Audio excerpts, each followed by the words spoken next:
A natureza fala,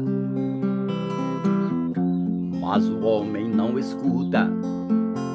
A mãe terra se entristece, mas nunca desiste da luta.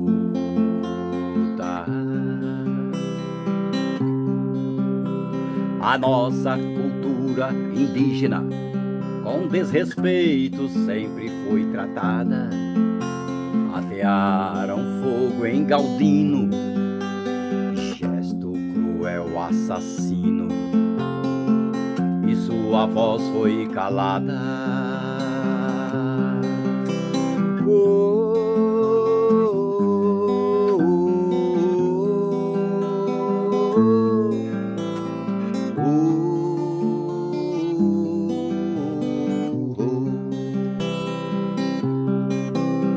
Destroem o Jequitibá, Aroeira e Sucupira, devastam a fauna e a flora, sufocando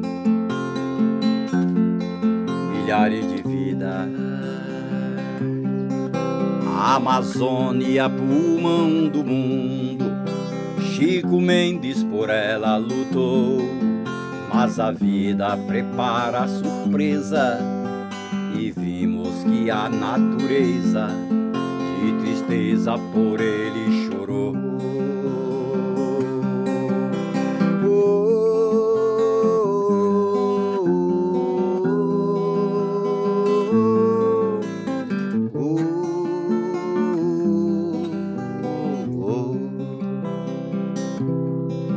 Ó insolente fascínora da terra, outra um cego ainda não percebeu que a terra que hoje destróis já foi um paraíso criado por Deus. A Amazônia, pulmão do mundo, Chico Mendes por ela lutou, mas a vida prepara a surpresa, e vimos que a natureza de tristeza por ele chorou.